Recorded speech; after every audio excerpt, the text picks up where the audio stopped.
Just what you need, ladies and gentlemen. Unscripted content.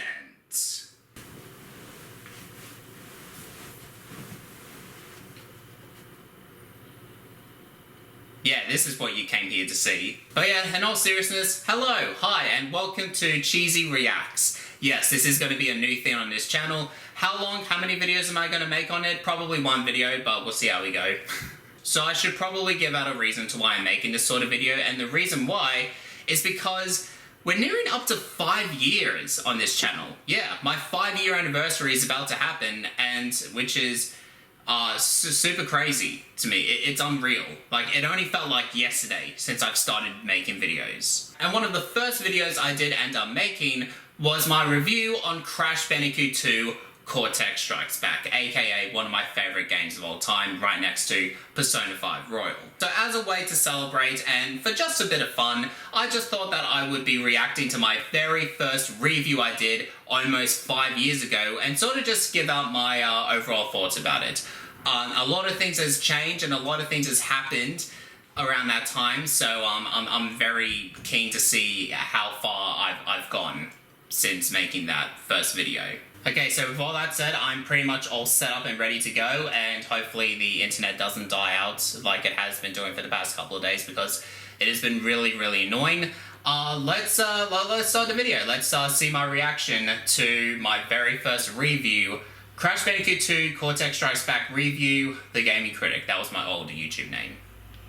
When Naughty Dog released the first Crash Bandicoot game, it became an instant classic, but there was room for improvement. I already hate this fucking video, I'm leaving. I think one of the things about my very early videos is the microphone that I used. It was a pretty low quality microphone that I had, not really a professional one, and it didn't really have one of those pulp filters that came with the microphone. It was just a very simple and generic microphone that I had. It was very weird, so I guess I'll have to try and continue watching this video while hearing it. After its release, Crash Bandicoot was one of the games that put PlayStation on the map, and was considered to be its mascot. And of course, fans were waiting patiently for a sequel. A year later, in 1997, Crash Bandicoot 2 was born, and it is one of my favourite games of all time. And still is to my day, explain why to this very day. Crash Bandicoot 2 Vortex Strikes Back. Oh, that was a very good transition. I was actually really proud of it when I was editing that video at the time.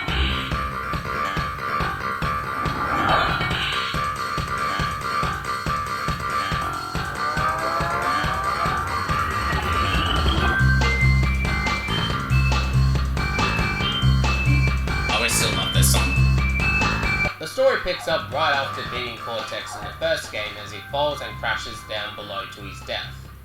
But he survives for some reason. Yeah, for some reason. When he woke up, he saw a power crystal, and it was just what he needed to take over the world.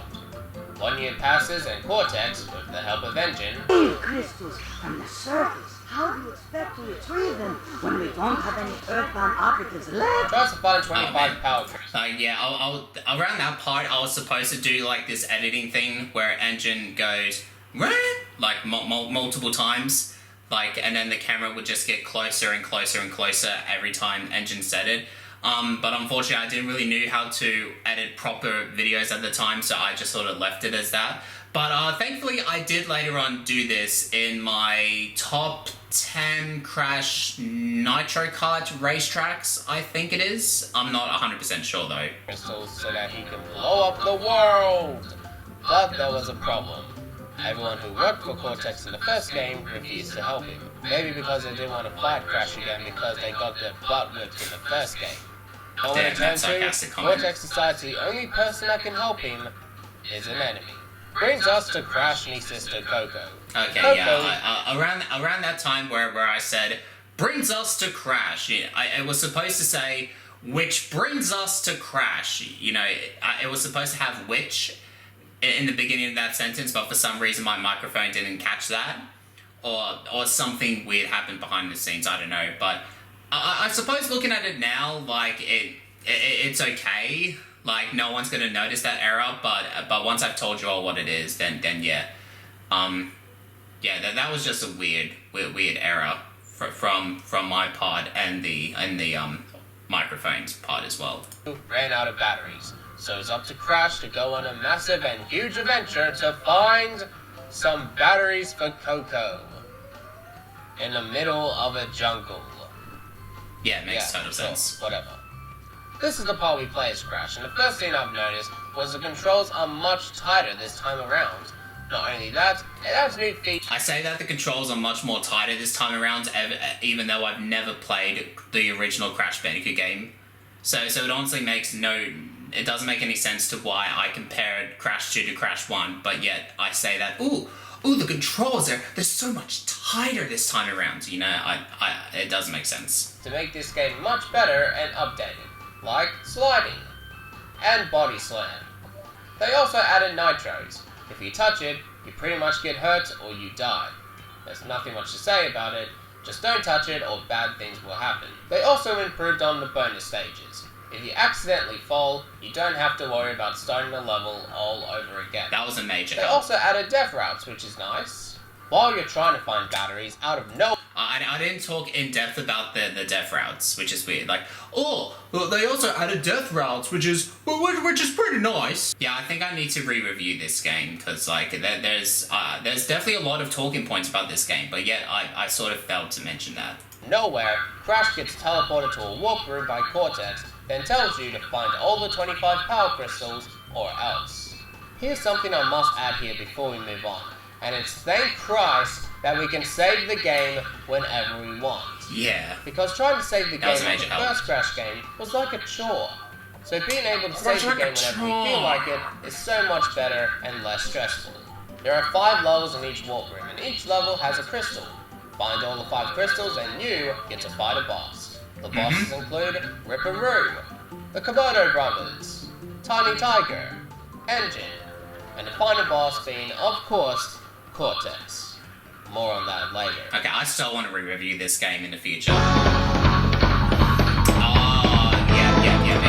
Yep. I think I remember this bit now. So basically, even though this review goes on for 8 minutes and 18 seconds, but I honestly like to believe it goes on for around 6 to 5 minutes, at least. And the reason why is because there are some bits of it where it's nothing but montage. I tell you what, it's nothing but montage. You see a gameplay, and then you have some music in the background, and that's it. Like, no words, nothing about me discussing about the game, it's just montages. Which is fine, but probably not in a review. Especially if it's very repetitive, which it is, and then you'll see why. What I really love about this game is the soundtrack. The first Crash Bandicoot game soundtrack was pretty forgettable, but Wait, this what, game soundtrack... What the fuck? Did I actually said that? I said that Crash Bandicoot 1 soundtrack was pretty forgettable? No, man, Crash 1 had some really good music back there. What the fuck are you talking about? Gaming critic, you fucking dickhead. is pure gold. It's really catchy once you give it a try. I mean, have a listen to this. And yeah, you see what I mean? It's literally just montages of music. And how about this one? Like, the music's good, but like, I don't know, it's just too much montages.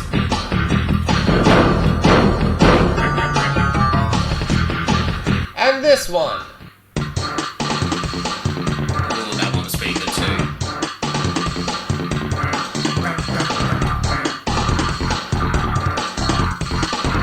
And of course, one of my personal favorite ones. I have no idea.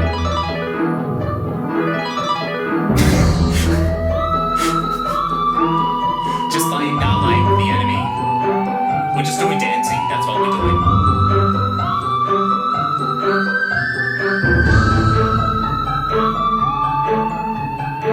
During the game, if you collect a gem, Embryo will contact you and tell you to get all the gems so he can blast Cortex Vortex. This is important, especially if you want the true ending. That is Collecting true. the gems is a bit outside the box type of thing. Mostly you earn a gem by breaking boxes, but there are other ways. I won't spoil any of them as I would like you to find them out for yourself. But keep in mind that if you want to get all the gems, you might have to think outside the box. Get it? Box. Crash breaks boxes. Huh? I do not deserve a fan base after that. That is such a shit joke. Like, I don't have anything to comment about. That was just awful. Oh god, that was terrible. And even I acknowledge that as well.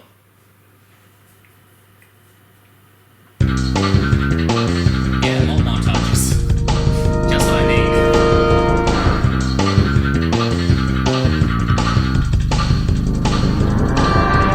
Once you have nearly collected all the crystals and all the gems if you really want, Coco tells... Okay, I'll basically say that even though I said earlier that I hate this video, but to be honest, I find this video bearable to watch compared to my newer content that I put out nowadays.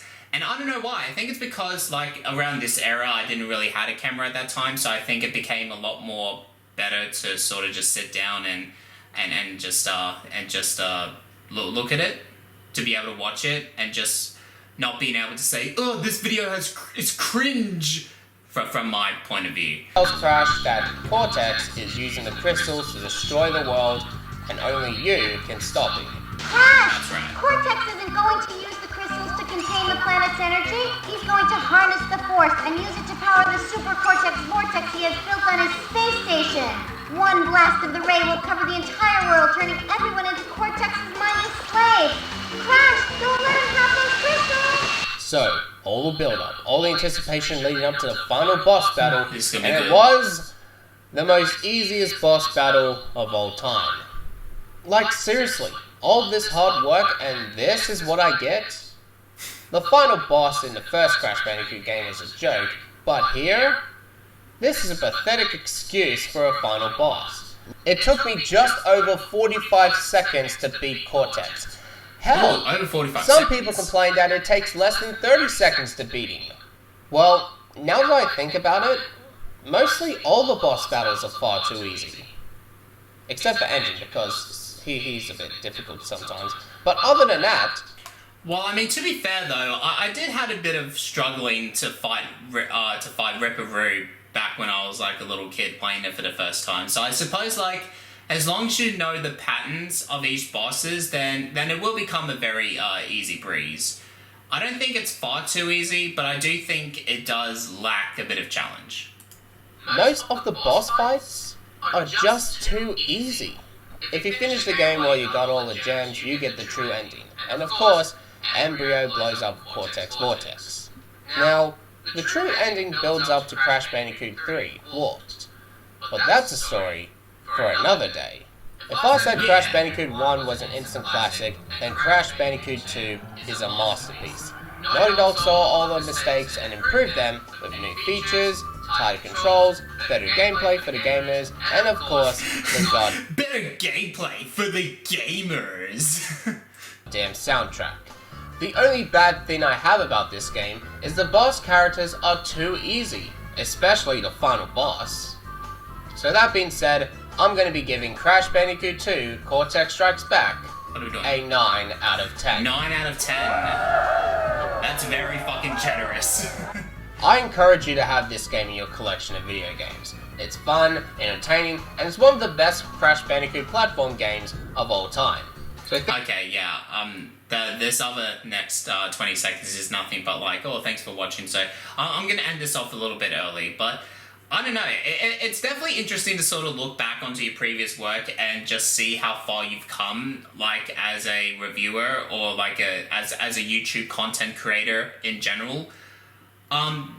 But yeah, after watching this is definitely motivating me to make a re-review on this game. But yeah, do let me know if you do want to see a re-review on Crash Bandicoot 2, because I've got a lot of ideas that I want to create and upload onto YouTube. So this one will just create another idea for me personally. So yeah, feel free to comment down below, and I'll definitely consider making that video if enough people are interested.